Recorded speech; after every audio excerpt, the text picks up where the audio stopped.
Meus irmãos, quando você for rezar, não fique patinando no gelo e nem amassando barro. Conte logo para Jesus qual é a situação que te aflige. Não faça uma oração mascarada. O que é uma oração mascarada? Uma oração sem expressão. Uma oração sem expressão. Veja, agora está chegando aí o carnaval, as pessoas vão colocar máscara. Aí você olha para a pessoa, você não vê a pessoa, você vê a máscara dela. Você não vê se ela está sorrindo, se ela está chorando, se ela está com um olhar de deboche, se ela está no sofrimento. Você vê a máscara. Quando você for rezar, a primeira coisa que você precisa fazer é tirar a máscara e mostrar para Deus a sua verdade. Você pode acompanhar este evangelho da sua Bíblia. Está em Marcos capítulo 1, versículos do 29 ao 39. O Senhor esteja convosco. Ele está no meio de nós. Proclamação do Evangelho de nosso Senhor Jesus Cristo, escrito por São Marcos.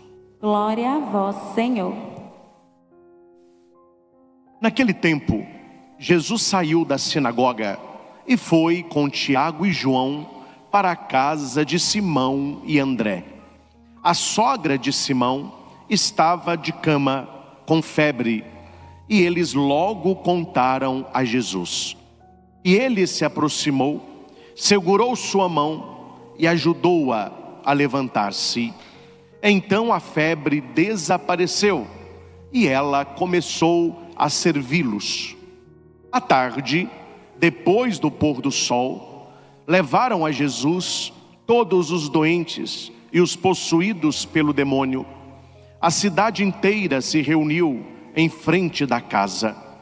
Jesus curou muitas pessoas de diversas doenças e expulsou muitos demônios.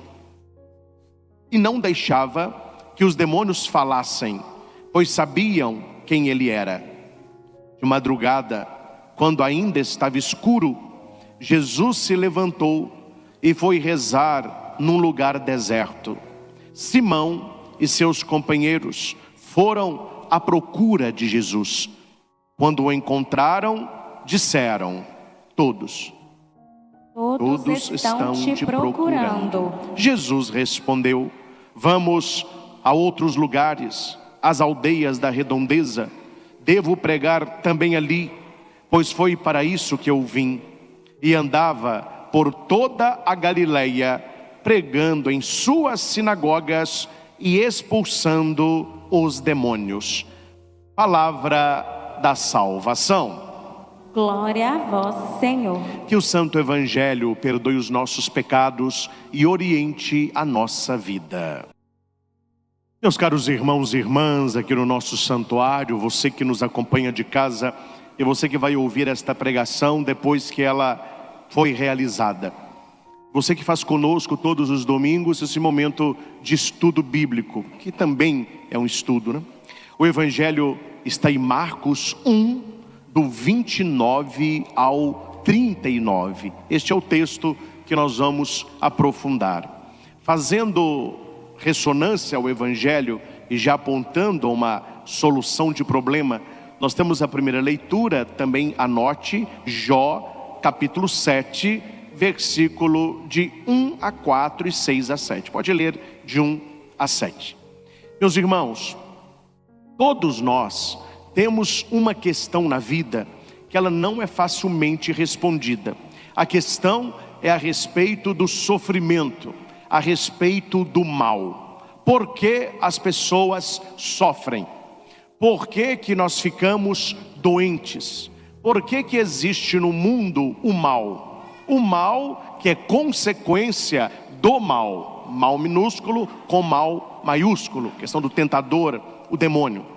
Nós temos na primeira leitura, e é aqui que nós vamos partir a nossa reflexão, uma vida de uma pessoa infeliz. Uma pessoa que se perdeu. Uma pessoa que não tem sentido. Uma pessoa que não sabe o porquê que ela levanta da cama toda manhã. E a pergunta aqui é para todos que aqui estão, você que está comigo: o que te faz levantar da cama toda manhã? Ou seja, quando você acorda, qual o sentido da sua existência? Por que você faz aquilo que você faz? Há pessoas que não veem sentido em levantar, e quando levantam, como disse a leitura, já pensam: tomara que chegue a noite para eu me deitar de novo. Quer dizer, é uma vida sem sentido. E nós cristãos sabemos que quem nos dá sentido, quem dá sentido à nossa vida é o próprio Deus, na sua bênção, no horizonte que Ele nos prepara, na sua palavra que nos direciona, no seu Espírito que habita em nós. Se você tira Deus da história, se você tira a graça de Deus da história, me desculpe a palavra, você começa a ter uma vida desgraçada. E como tem gente hoje que tem uma vidinha desgraçada. E por quê? Porque as pessoas buscam a graça onde não há graça. Desgraçada, uma vida sem graça. Quem não acha a graça de Deus, não encontra graça na vida. E muitas pessoas utilizam essa palavra feia, a gente não gosta muito da palavra desgraça, né? Mas esta palavra denota o quê? Alguém que tem uma vida, uma existência, escolhas e sonhos sem a graça de Deus. Então, desgraçada, sem graça. Aí as pessoas vivem sem Deus. As pessoas não rezam, as pessoas não buscam o temor a Deus, as pessoas não buscam uma vida de conversão, algumas nem na igreja vão, muitas nem creem mais, então elas vão terminar com a reclamação de Jó, que é a primeira leitura, Jó no capítulo 7. Veja uma pessoa que perde a fé, uma pessoa que não tem um horizonte de Deus, porque aquilo que nos acontece, meus irmãos, e aqui o pior de tudo, a morte de alguém que nós amamos, uma doença nossa ou do outro, os problemas da nossa vida, se você não envolve isso de Deus, se você não envolve isso da providência de Deus, você enlouquece. Aí você começa a falar mal da vida, mas ô vidinha desgraçada essa minha, viu? Eu acordo para trabalhar, trabalho o dia todo, minha vida não tem sentido, é um problema atrás do outro. Quer dizer, a pessoa vai perdendo a própria alegria de viver. O entusiasmo, é cheio, ânima, a alma é vida. Uma pessoa entusiasmada é uma pessoa cheia de vida. Uma pessoa que vive longe de Deus, ela vai perdendo alegria. Padre, mas eu conheço muita gente que vive longe de Deus e está aí sapateando, pulando, bebendo. Porque está no auge da juventude. É assim que funciona. É um bando de iludido. Hora que a vida vai passando, e aqui ele vai dizer que a vida é um sopro. Hora que a pessoa que levou a vida de qualquer jeito, porque tem gente que leva a vida de qualquer jeito. Hora que essa galera começa a chegar ali no tem o 40, tem 50, os abençoados vão lá para os 60, os bem-aventurados lá para os 70, tem gente procurando 80, e se vier 90, graças a Deus. Hora que a pessoa vai entrando no ela começa a pensar na própria vida. E aquela farra da juventude, aquele tempo de ilusão, aquele tempo longe de Deus, a conta é cara. E a conta chega.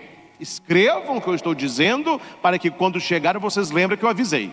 A conta, ela vai chegar. Mais cedo ou mais tarde, você tem que pagar isso aí. E as pessoas vivem então uma vida como se Deus não existisse, até que elas perdem o sentido da própria existência. Então olha a primeira leitura. Uma pessoa infeliz. Aqui eu não vou contextualizar, pregar sobre ele. Eu poderia pregar sobre Jó, porque Jó era um homem temente a Deus. Jó aqui é um bem-aventurado. O que foi que estragou a vida de Jó? Convido você a ler todo o livro de Jó, que eu não vou pregar sobre Jó, vou só dar essa indicação. Duas coisas atrapalharam a vida de Jó. A mulher dele, que é uma linguaruda, a mulher não fica calada uma hora, e a mulher só fala coisa que não presta. Para falar coisa que não presta, é melhor ficar calado. Ela ficava no ouvido de Jó. Tá vendo? Você foi temente a Deus, você rezava, olha o que está te acontecendo. Ou seja, a mulher, em vez de sustentar o marido, estava colocando o cara para baixo. A primeira coisa que atrapalhou Jó, as palavras da sua mulher. Uma mulher que não entendia o mistério da salvação envolvido pela graça.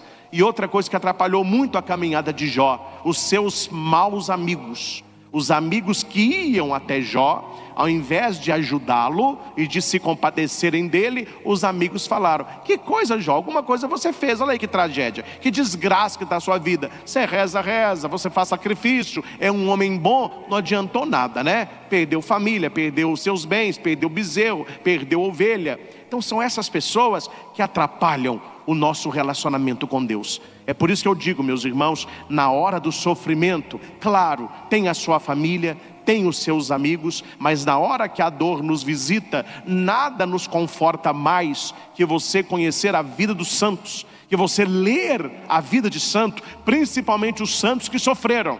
Ali eles vão te passar conselhos valiosos, eles vão te ensinar como lidar com a enfermidade. Ninguém quer ficar doente, ninguém quer sofrer dor, ninguém quer estar acamado. Mas se essa situação nos visita, como que eu vou lidar com isso? Tem duas maneiras: revolta e uma aceitação em Deus. A revolta piora o estado.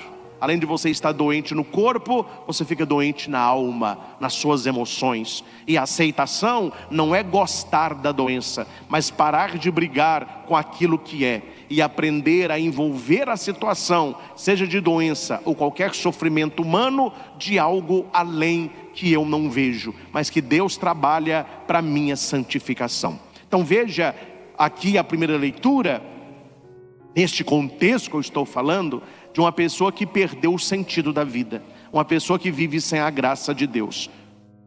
Não é acaso uma luta a vida do homem sobre a terra? Uma pessoa feliz falaria assim: não é por acaso uma bênção a vida do homem sobre... Não, é que ele está na luta, o negócio é batalha.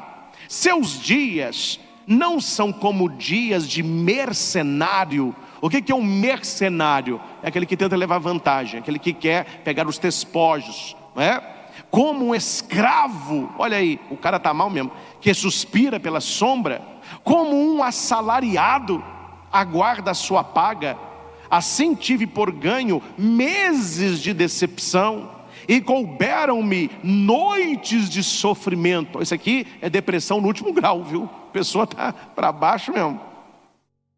E se me deito, penso: quando poderei me levantar? Está ruim essa noite, não gosto de noite, vou deitar, com insônia, calor, pernilongo, a dengue.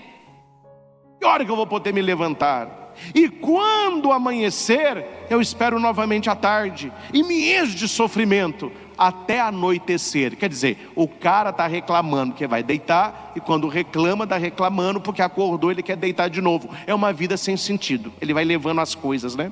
Meus dias correm mais rápido do que a lançadeira do tear, e se consomem sem esperança. Lembra-te de que minha vida é apenas um sopro, e meus olhos não, olha aqui gente, pelo amor de Deus, e meus olhos não voltarão a ver a felicidade. Quer dizer, é uma tragédia. Uma vidinha dessa, meu filho, é uma desgraça do início ao fim. E há pessoas que estão vivendo assim. Talvez nós estejamos vivendo como um mercenário, buscando só as coisas da terra. Talvez nós vivamos como escravo do pecado, buscando apenas o salário. Ele reclama que ele trabalha o mês inteiro procurando o salário, e quando ele recebe, aquilo é uma decepção. Ele não vê gosto no fruto do seu trabalho. Quando deita quer levantar, quando levanta quer se deitar. A vida dele é um sofrimento. Os dias correm rápido e ele não tem mais esperança. A vida é um sopro, e ele vai dizer para ele mesmo: nunca mais eu verei a felicidade. Meus irmãos, uma pessoa que vive nesse contexto, e infelizmente tem gente que vive neste contexto. Eu visito pessoas no fundo do poço da depressão, jovens que estão nas drogas, moças que foram traídas, perderam o noivo, situações diversas. As pessoas não falam exatamente assim, mas elas acreditam nisso aqui. Rapaz, eu nunca mais vou ser feliz na minha vida. Olha o que me aconteceu. A minha vida não tem esperança, a minha vida não tem sentido. Depois que tal pessoa morreu, eu não vejo graça em mais nada. Eu durmo querendo acordar, eu acordo querendo dormir. A vida não tem sentido, é um sofrimento, é um tormento. Quer dizer, até quando nós vamos ficar neste círculo vicioso? O círculo do sofrimento, da reclamação, né? Condoídos, falando mal da vida, falando mal dos outros, falando mal de nós mesmos. Existe uma saída, existe uma saída. E qual foi a saída que depois deste texto Jó encontrou? A saída foi se lançar nas mãos de Deus, fazer uma experiência do amor de Deus que cuidava de Jó. E porque Jó não desistiu, e porque Jó não perdeu a fé, e porque Jó perseverou, Deus lhe deu tantas vezes mais do que ele tinha perdido. Talvez você hoje esteja vivendo uma vida tipo este Jó, não o Jó da vitória, mas o Jó da reclamação. E as pessoas até dizem, né, nome é fulano de tal, tem a paciência de Jó. É porque eles não leem o livro, porque Jó não tinha paciência nenhuma, né? Jó, ele reclamava, ele ia para um lado, ele ia para o outro, ele tentava fazer as coisas e as coisas não iam, até que ele se entrega. Então você não deve dizer, eu tenho a paciência de Jó. Não. A palavra certa seria, eu estou me entregando como Jó. Aí sim, eu estou deixando Deus me conduzir como Jó. Eu fazendo o que posso, Deus realizando o que eu não posso. Então esta leitura problemática, ela nos coloca uma seta até o evangelho que nós ouvimos. Se não há resposta humana para o sofrimento, para a dor, para a doença, para a morte, para as mazelas, Jesus Cristo se mostra como a resposta. Ele é o nosso sentido maior. É por isso que a primeira leitura fala sobre os lamentos de Jó. E quando você vai para o evangelho, você já vê Jesus. Jesus indo à casa de uma mulher doente. Aquele Jó que se sentiu desamparado, o evangelho vai dizer, hoje nós temos a presença de Jesus. Que Ele nos espera na sua casa, mas que Ele também vai à nossa casa. Isso é maravilhoso. Jesus nos espera na sua casa, que é a igreja, mas Ele vai à nossa casa. Quem prestou atenção na semana passada, você viu que o evangelho de hoje é continuidade da semana passada. Ele estava na sinagoga, num dia de sábado. Ali ele está falando, pregando, e um cara se manifesta. O cara estava possesso. Jesus então cura aquele homem, expulsa aquele demônio. Aí o evangelho continua. Naquele mesmo dia, então ele sai da sinagoga, ele sai da casa do seu pai. Outra coisa, gente, só abrir um parênteses aqui pequenininho, né? Tem gente que não sabe o que é sinagoga. Tem gente que faz uma ligação direta entre sinagoga e igreja. E parece que naquela época tinha os lugares assim, como se fossem igrejas. Na Bíblia, sinagoga é qualquer lugar, por menor que seja, onde as pessoas se reuniam para ler a Torá e para rezarem. Não confundam sinagoga com um grande templo de Jerusalém. Aquela é outra coisa. O templo de Salomão é a sinagoga das sinagogas. Grande, luxuoso, todos queriam ir lá. Agora, em cada lugarejo, por menor que seja, havia um lugar, um cômodo, onde as pessoas se reuniam para meditar a Torá, que é a palavra do judeu. Então isso era uma sinagoga, não é? Nós não podemos ler a Bíblia como se fosse hoje. Então eles tinham, não, nem essa cidade existia, era outro tipo de construção, outro tipo de avenida, outro tipo de rua, tudo diferente. Isso há 2000 anos atrás. E eram nesses lugares restritos ao culto que eles se reuniam. Então Jesus estava numa sinagoga como essa. Eu estava assistindo há pouco tempo um episódio, aquela série famosa lá de Jesus, né? E aparece Jesus numa sinagoga lendo um texto bíblico. Perfeita a filmagem. É um lugar, parece um porão, com pouca luz. Eles tiram um rolo e entregam para Jesus. Muita gente sentada em almofada, gente no chão, aquelas paredes de barro. E isso era uma sinagoga. É o lugar onde se meditava a palavra. É a casa do seu pai. É a casa do seu pai.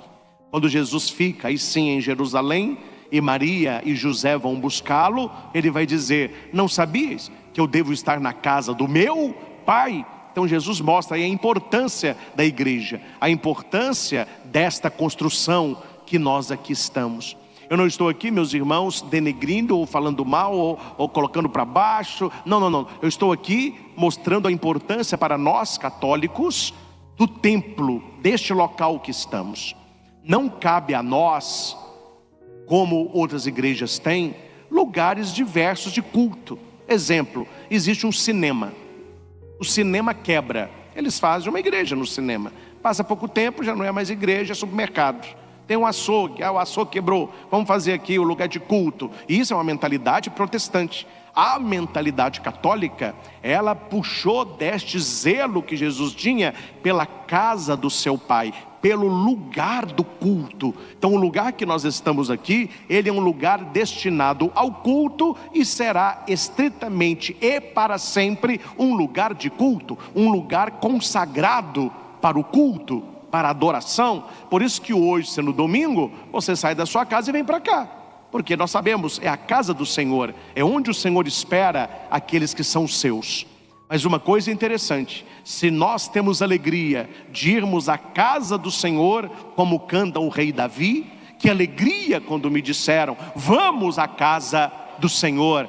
Este Senhor, ele tem alegria de ir também na nossa casa. Então quando você reza lá na sua casa, lá se transforma também numa igreja, a igreja doméstica, que o Papa João Paulo tanto pediu às famílias, façam da sua casa uma igreja doméstica, um lugar também de culto, um lugar de adoração. Na sua oração da manhã, não levante da cama sem agradecer a Deus a sua noite, sem fazer um sinal da cruz bem feito, a profissão da fé, creio em Deus Pai, um Pai Nosso, uma oração espontânea, a oração de São Bento, proteger o seu dia. Antes da refeição na sua casa, rapidinho, vamos fazer uma prece, vamos agradecer a Deus esse café da manhã, vamos agradecer a Deus o nosso almoço, à noite uma oração de louvor antes de deitar, fazendo a revisão do dia, agradecendo aquele dia, pedindo que Deus guarde a nossa noite. Você está transformando a sua casa num lugar de culto. E atenção, meus irmãos, atenção no que eu vou dizer. Quando você transforma a sua casa num lugar de culto, a sua casa se transforma naturalmente num lugar de cura, e a sua casa e você começa a exercer, sem ver, um exorcismo diário. Todo cristão, ele traz no seu coração um ser exorcista. Ai, padre, como assim? Agora eu vou começar a fazer exorcismo. Não é o exorcismo em si, mas onde a luz chega, as trevas têm que sair. A luz, ela tem que incomodar as trevas. Então o que é viver um ser exorcístico? É você que está tão cheio de Deus, é você transformar a sua vida num louvor a Deus, que na sua casa o mal não se aproxima, porque a sua família é um lugar onde Deus impera.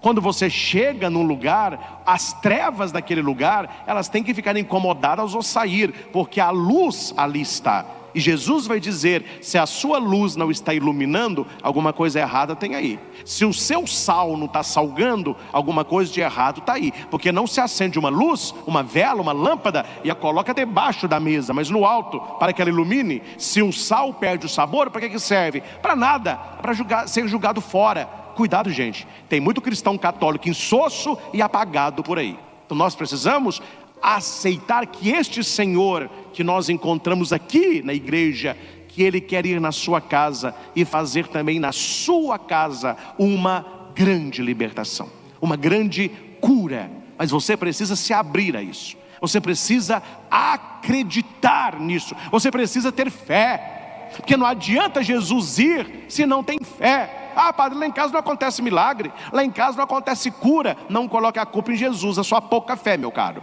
porque a Bíblia vai dizer que Jesus operava milagres, curas, exorcismos, e a sua fama crescia. Aí Jesus vai para onde? Para Nazaré, sua terra. E ali a Bíblia diz que Jesus ficou impressionado com a falta de fé daquele povo, e ele não realizou ali nenhum milagre.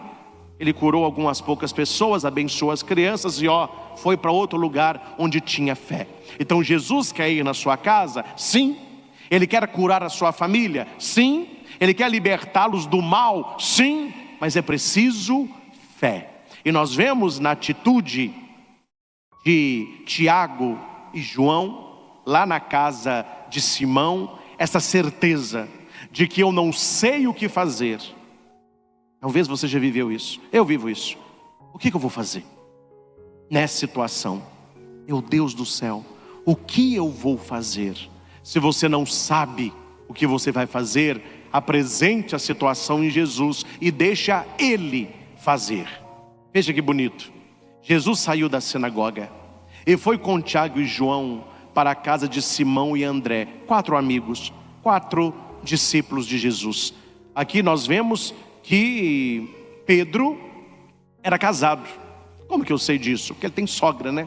Então ele era casado. Oi, padre, mas por que o evangelho nunca fala da mulher de Pedro? Que ele era viúvo. Segundo os historiadores, a mulher dele tinha falecido. E naquela época, o bom relacionamento com a sogra era trazê-la para a sua casa, se a mulher houvesse falecido. É por isso que a sogra de Pedro está na casa dele, acamada. E um outro sinal que o texto dá, aí estudando, profundamente a escritura, é quando a mulher é curada e ela passa a servir Jesus e os discípulos. Não era função da sogra. A sogra é a matriarca.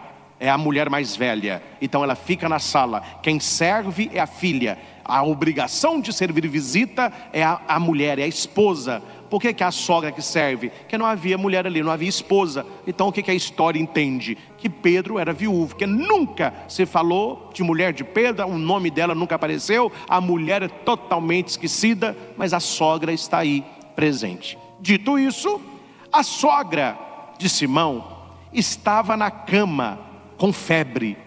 Aqui a febre é uma outra palavra para sofrimento. A sogra de Pedro pode ser eu e pode ser você. É uma pessoa que tem um sofrimento na vida, uma situação que você não consegue resolver sozinho.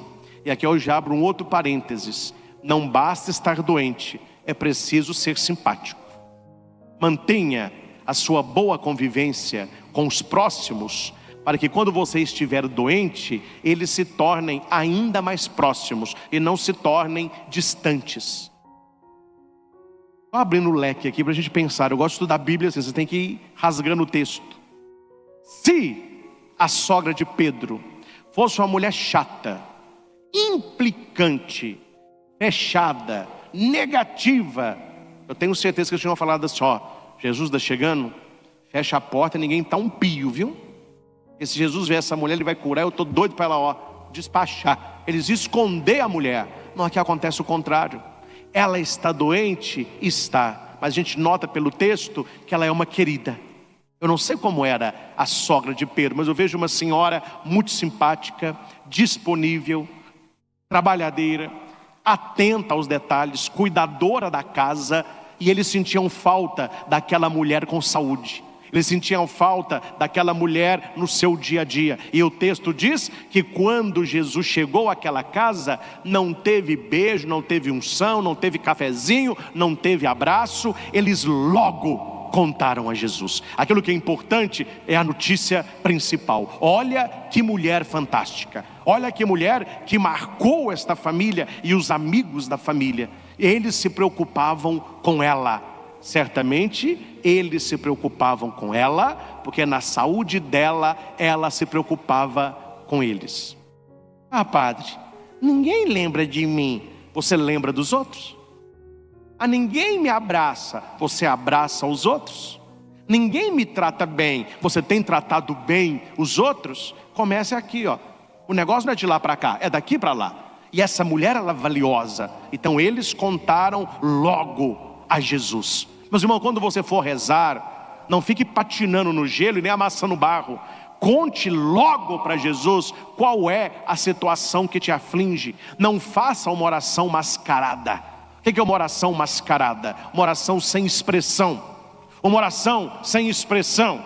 Veja agora, está chegando aí o carnaval, as pessoas vão colocar máscara. Aí você olha para a pessoa, você não vê a pessoa, você vê a máscara dela. Você não vê se ela está sorrindo, se ela está chorando, se ela está com um olhar de deboche, se ela está no sofrimento, você vê a máscara.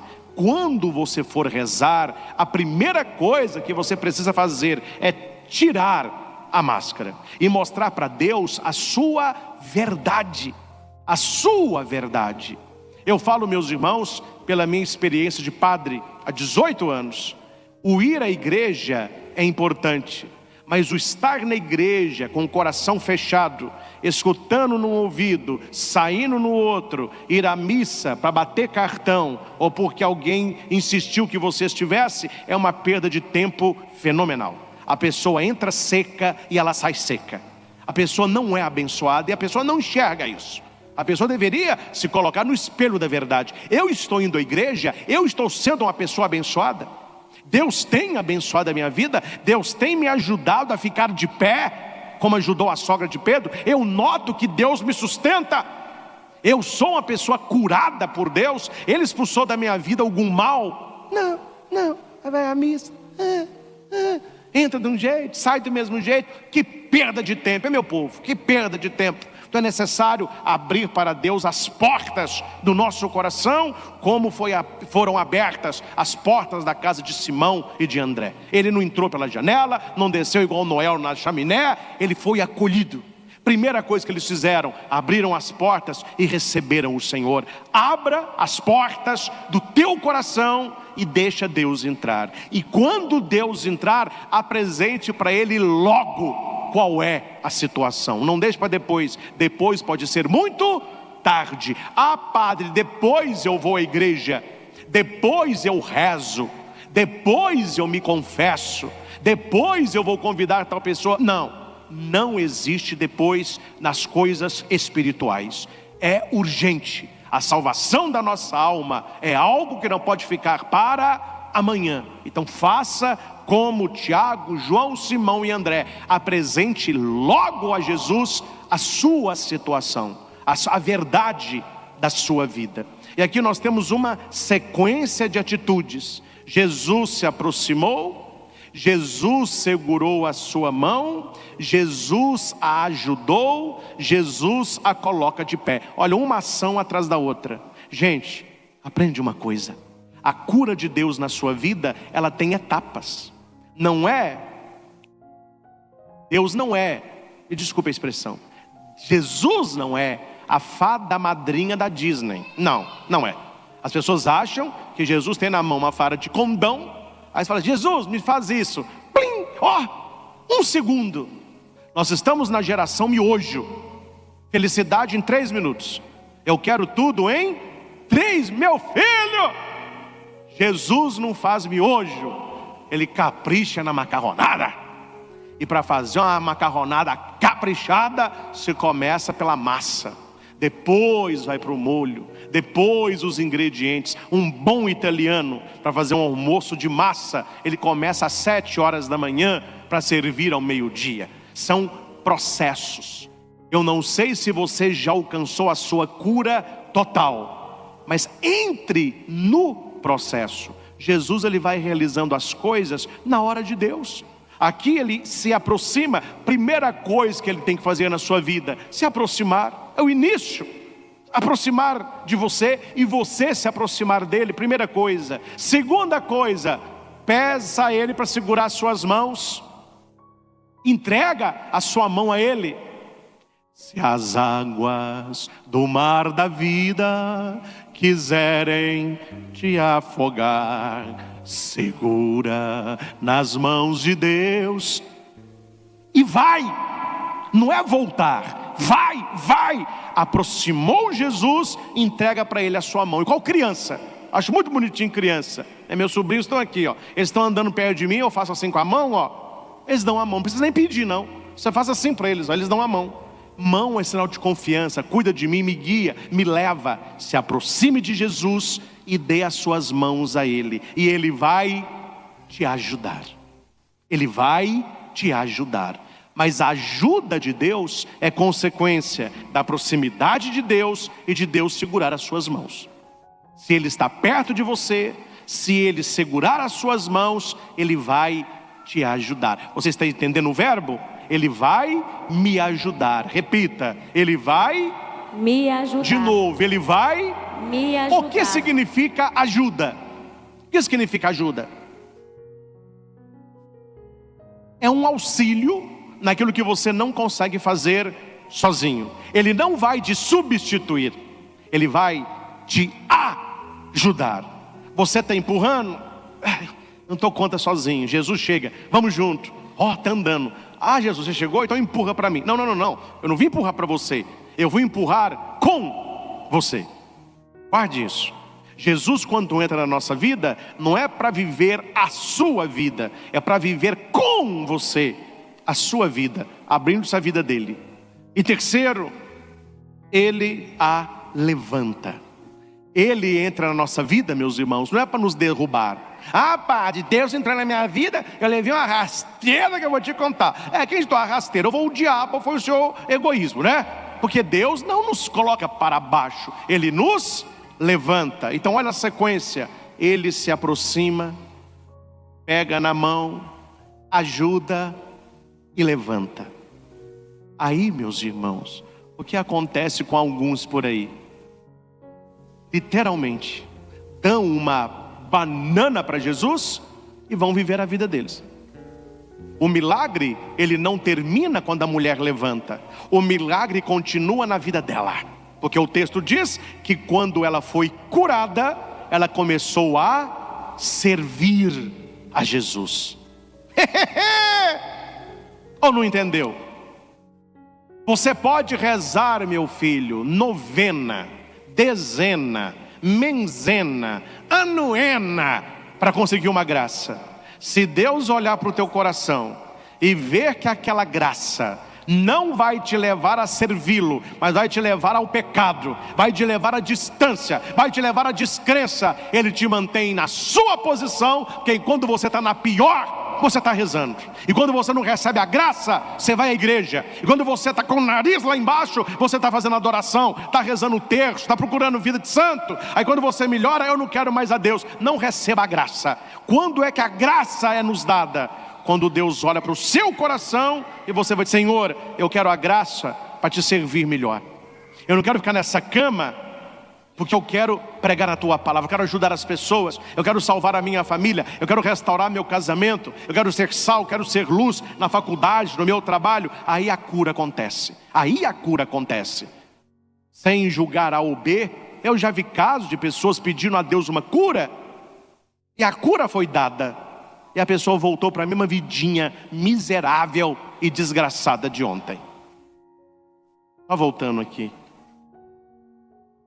Meus dias correm muito rápido, como a lançadeira do tear, se consomem sem esperança. Lembra-te da minha vida, é apenas um sopro, e meus olhos não voltarão a ver a felicidade. Oh, meu filho, por que os seus olhos não voltarão a ver a felicidade? Porque eu bebi demais, estou com uma cirrose desgraçada, e o médico disse: se eu não tratar, eu vou morrer. Então, meu caro, trate o seu físico, mas trate o seu coração.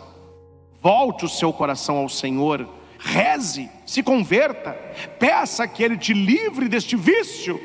Aí a pessoa começa a experiência, ela se aproxima, Jesus pega nas mãos da pessoa, Jesus a ajuda, ela fica um tempo longo sem beber, ela fica de pé, começa a ganhar peso, começa a trabalhar, aí vai no médico. O médico fala: meu filho, você está um coco, mas melhorou demais.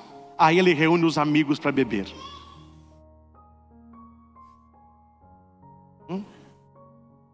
Tem nem que explicar nada. Vai e volta. É o cristão ioiô. Ele não permanece, ele vai e volta. A pergunta é: para que serviu a cura dele? Para piorá-lo ainda mais. Então a cura de Deus na nossa vida, ela acontece de maneira plena quando você tem no coração: eu quero servir a Deus, eu quero trabalhar para Deus, eu quero ser de Deus. Então a sequência, ela pode ser inversa. Aí não sou eu que estou falando isso, Raniero Cantalamessa. Ele vai dizer: quando você quer servir a Deus, Ele te põe de pé, Ele te ajuda, ele segura as suas mãos e ele fica perto. A sequência inversa. A sequência certa, ele se aproxima, ele pega as suas mãos, ele te ajuda, ele te põe de pé para você servi-lo. Mas se você quer alcançar a graça, comece a servi-lo, que ele vai te colocar de pé, segurando as suas mãos, te ajudando e permanecendo ao lado. Texto maravilhoso nessa composição aqui de Marcos. Então, como já disse, a sogra começa a servi-los, porque Pedro não tinha aí a sua esposa mais. A pergunta aqui é mais uma, meus irmãos. Tem um filme muito bonito para você assistir, viu? Chama Abdu e a Rainha. Maravilhoso, pode assistir. Abdu e a Rainha. É um filme real, fatos reais. A rainha precisava de um servo e ela recebe lá um hinduísta, parece, para levar para ela uma medalha, e ela acha o moço muito bonito. E o rapaz é muito educado, e ninguém nunca olhou nos olhos da rainha. E ele olha nos olhos, eles falam, não olhe no olho dela. Você entrega a medalha e vai embora. Aí a hora que ele está saindo de fasto, ele olha para o olho dela. Ela vai e olha para o olho dele. Aí ali começa o filme. E ela escolhe ele para ser o secretário dela. E ali nasce uma amizade muito bonita. O filme é muito bem feito, não é? Abdu e a rainha. Chega no momento do filme, que eu não vou contar o filme, é claro, que a rainha está muito sofrida, chorosa. E ela fala com ele, Abdu, eu não tenho sossego, eu sou rodeado de gente o tempo todo, eu tenho que viver a minha realeza, e isso vai acabar comigo, eu vou morrer, esse pessoal vai me matar. Aí Abdu diz para ela, não há um lugar onde vossa majestade possa descansar? Ela fala, eu tenho uma ilha. Então ele fala, então vamos para lá. Aí ela fala com a corte, todo mundo quer, ela fala, não, ninguém vai comigo, só vai eu e ele. Aí o barquinho leva ela numa ilha pequenininha, ela desce, o seu servo desce e o barquinho vai embora. Ficam só os dois. Ela é uma senhora, né? E ela toda de preto, ela começa a chorar. Atenção ao sofrimento da rainha. A rainha diz para ele assim, se as pessoas soubessem o peso que tem uma coroa, ninguém gostaria de usá-la. Aí você ilustra aí que coroa que é essa na sua vida, né? As pessoas acham que é muito, mas vai ver o peso. Se alguém soubesse o peso dessa coroa, ninguém queria usá-la. Ela continua, meu marido morreu e me deixou nessa posição delicada. Eu sou uma velha, gorda, idosa, com compromissos atrás de compromissos. Me diga, Abdu, qual o sentido de tudo isso? A hora mais bonita do filme, ele chega perto dela, ajoelha, pega na mão, fala assim, servir. Se eu sou um servo e sirvo a senhora como rainha pode servir toda uma nação. Se o ser humano aprender que a nossa vida tem sentido, quando você descobre por que você nasceu e a quem você deve servir, você se torna uma pessoa feliz. Aí ela levanta e ele vai andando atrás dela. Isso é a metade do filme. Por que eu estou contando esse fato? Porque aqui está que a sogra de Pedro, uma mulher idosa, começou a servi-los. Se você quer, dê. Se você deseja, ofereça. Começa de dentro de você. Comece servindo, ajudando lá na sua família, lá na sua casa, reclamando menos, sendo uma pessoa mais simpática, uma pessoa mais querida, uma pessoa que não critica os outros, que não atrapalha a convivência, mas uma pessoa querida como era essa senhora aqui, que eles logo quiseram que Jesus fizesse algo por ela. E Jesus fez por ela e Ele é capaz de fazer também por você. O texto aqui continua com uma pegadinha, e que quando lê a gente nem vê. Jesus já era conhecido, e a fama se espalhou, que ele expulsou um demônio na sinagoga. O pessoal gosta de falar, né? Todo mundo da cidade já sabia que Jesus expulsou um demônio. Aí o texto diz, aí nós temos a segunda parte, são 3 partes, que à tarde, depois do pôr do sol, levaram a Jesus todos os doentes e possuídos pelo demônio. Olha a diferença. Jesus cura a sogra de Pedro logo, mas a multidão esperou só depois que o sol foi embora. Por quê? Porque no sábado não se podia realizar curas. Era uma das leis do judeu. Sábado, o Shabat, é um dia de repouso, um dia de oração, um dia de adoração. Não é dia de trabalhar, não é dia de varrer casa, não é dia de fazer roupa, não é dia de colher trigo, não é dia nem de cura. Então não podia realizar. Lá no templo, Jesus realiza a primeira cura, que é a expulsão de um demônio.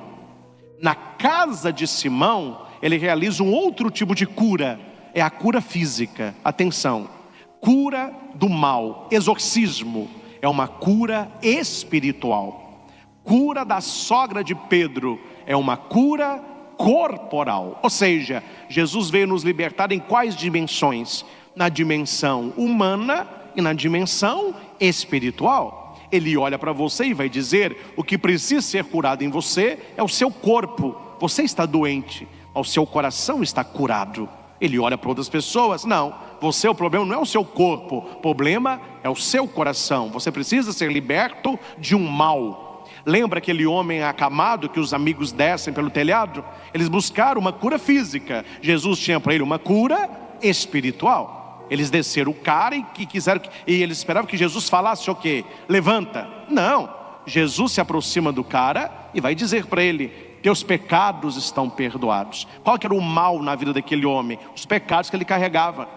Aí depois as pessoas criticaram Jesus, falaram: olha, para que você saiba que eu perdoo o pecado, levanta e anda. Mas a cura física foi consequência da cura espiritual. Então estas pessoas, elas são levadas até Jesus depois do pôr do sol, que depois que o sol vai embora, não é sábado mais.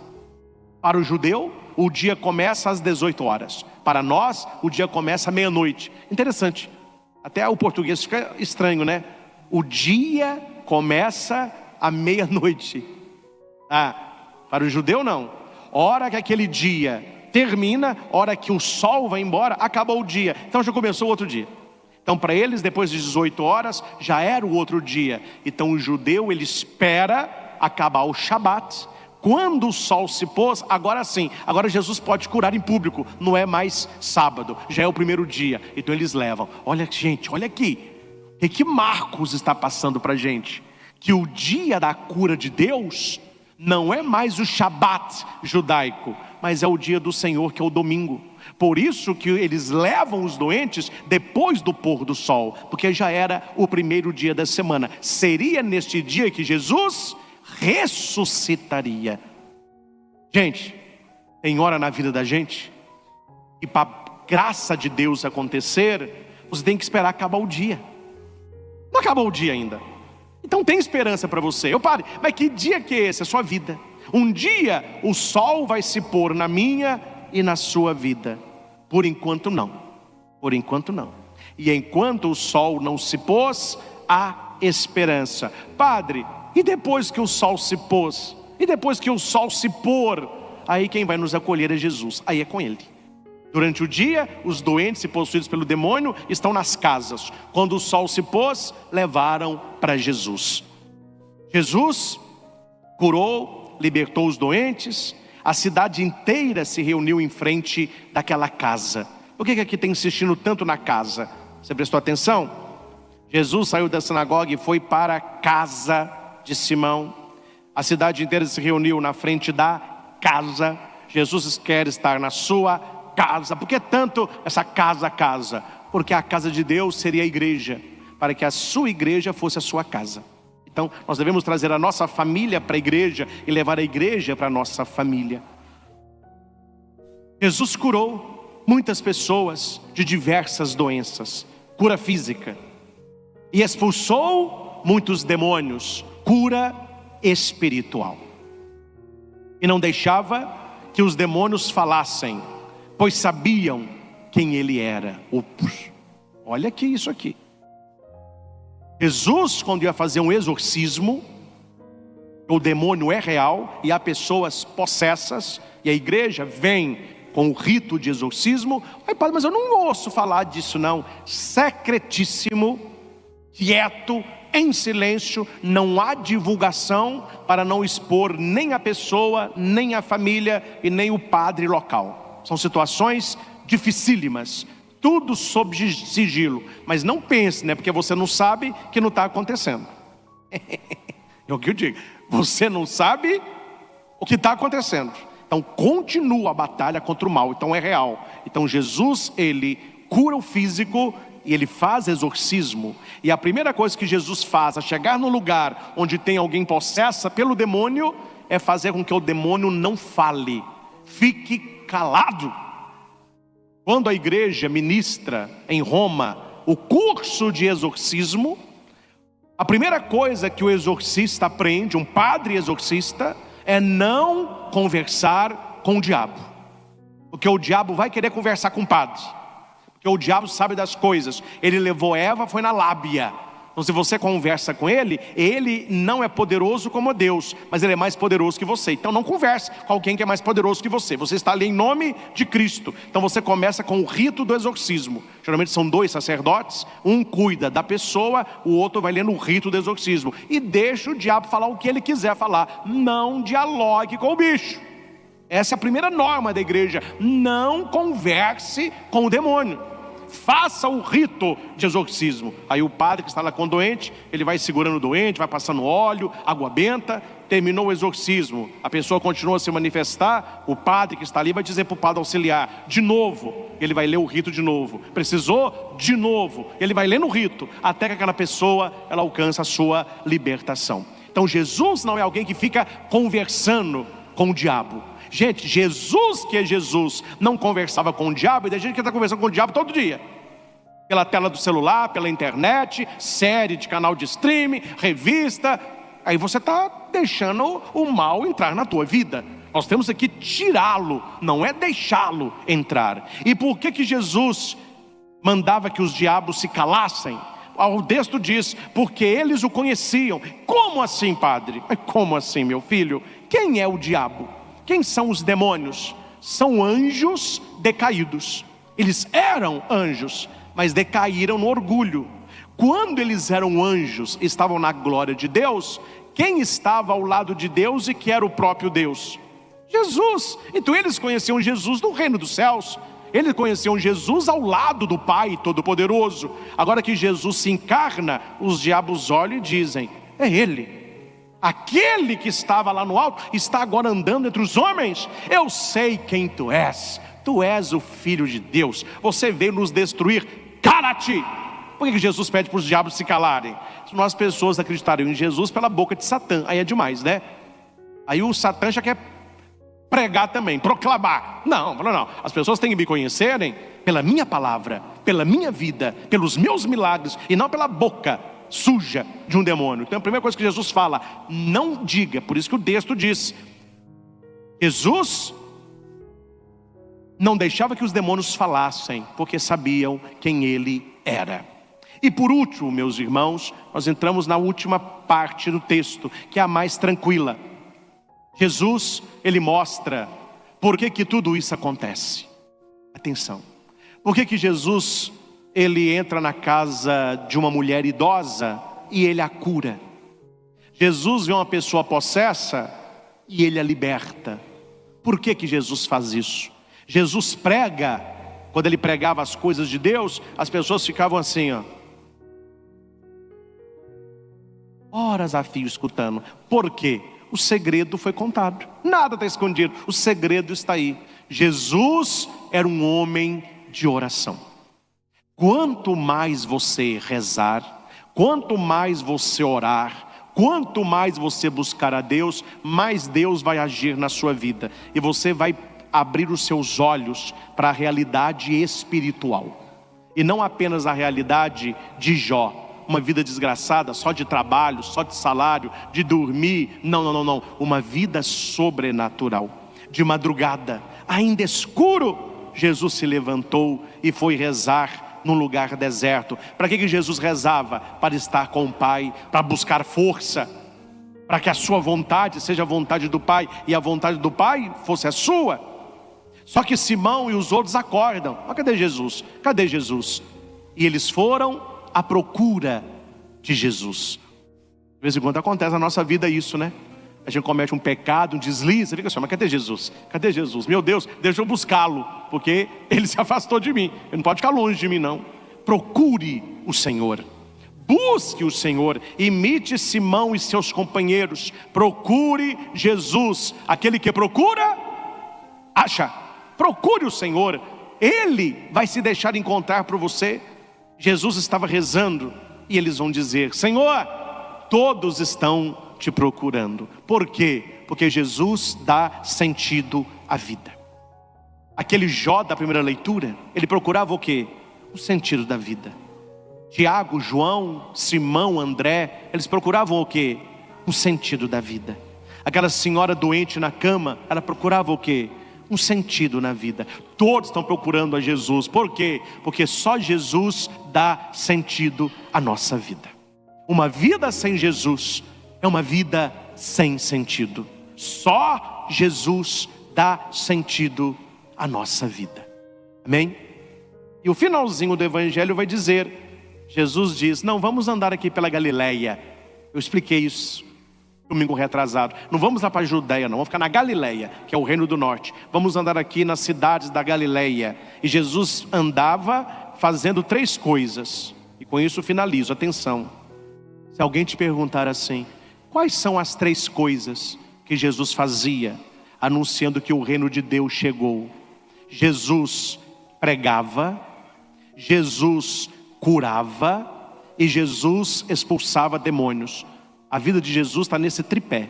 Ele era um pregador eloquente das coisas do Pai, ele curava as doenças e ele expulsava os demônios. Tudo isso para provar, ele é verdadeiramente o Filho de Deus.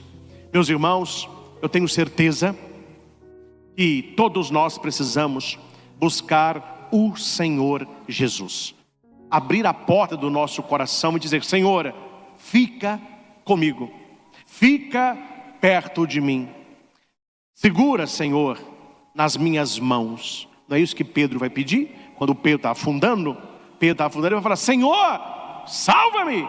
E a Bíblia diz, Jesus segurou forte nas mãos de Pedro e disse, porque duvidaste, homem fraco na fé. Não queira afundar sozinho, é só estender a mão, ele vai segurar a sua mão. Mas a iniciativa não é dele, é sua.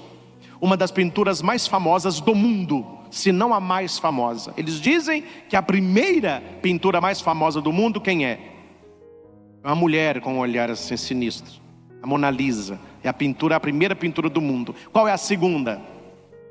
O teto da Capela Sistina, que é um valor incalculável. Michelangelo. Para mim, claro, a Capela Sistina bate de longe Mona Lisa, né? Longe. Mas uma pintura que todos conhecem. A criação de Adão.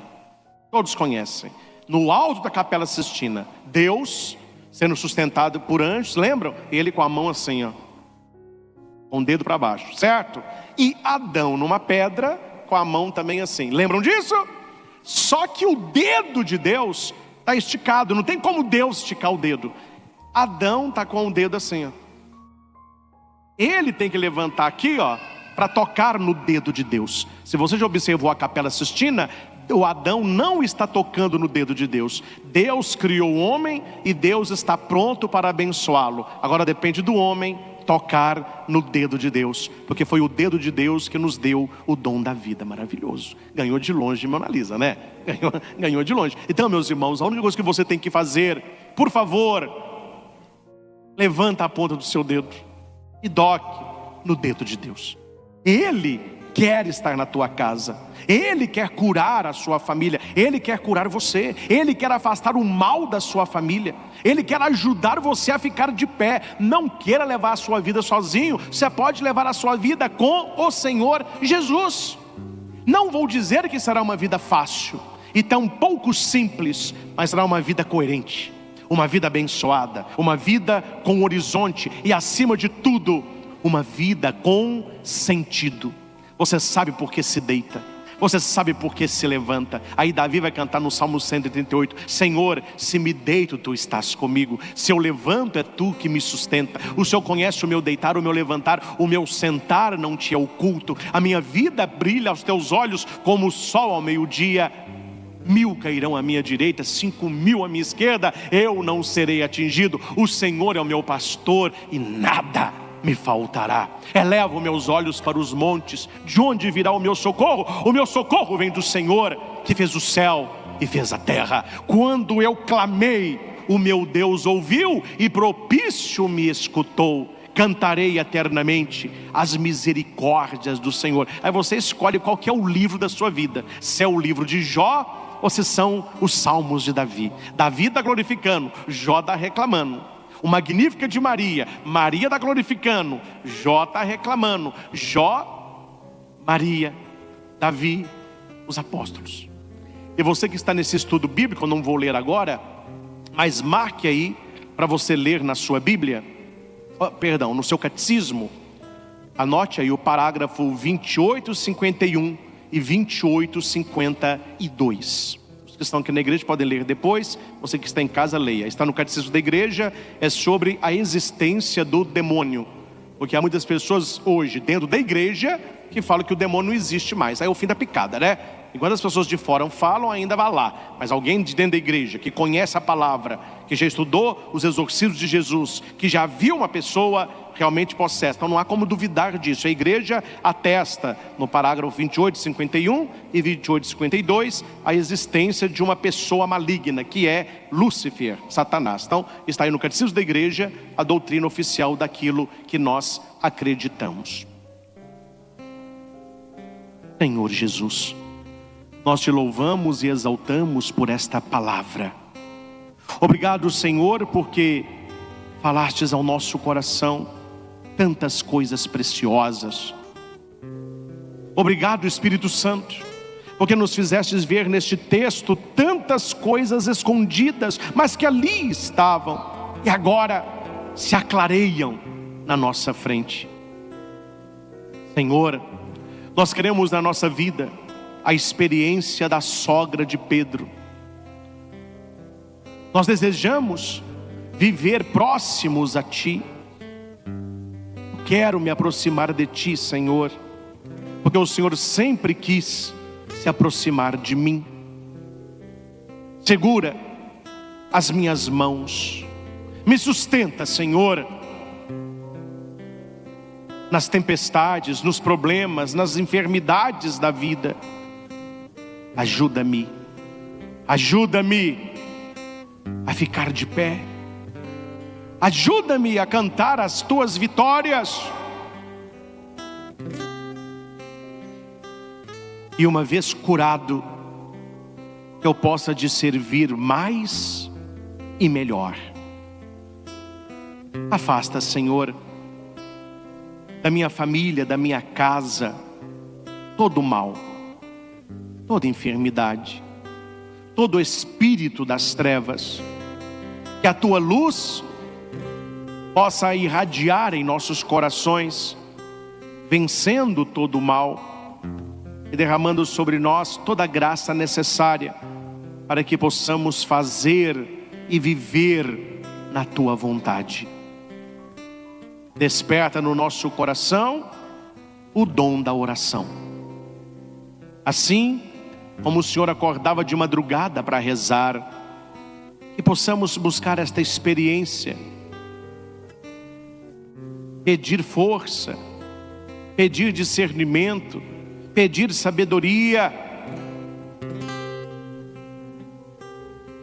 e que assim, como o Senhor fez, que nós também possamos andar na nossa Galileia, buscando anunciar a Tua palavra, levando consolo aos doentes, afastando os demônios.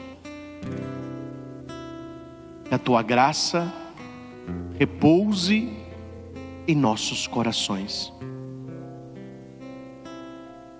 Muito obrigado, Senhor, porque as Tuas promessas sempre se realizam no coração daquele que crê.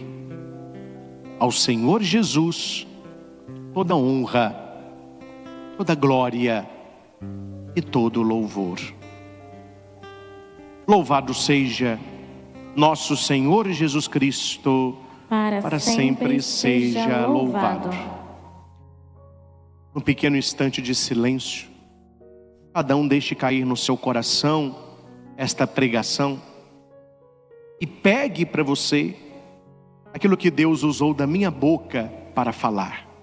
De tudo aquilo que nós estudamos, de toda esta pregação, o que mais te tocou, o que mais te chamou a atenção? Quando você ouviu, é como se o Espírito Santo dissesse: isso aí é para você. Então tome posse nesta palavra. Faça um pequeno momento de oração.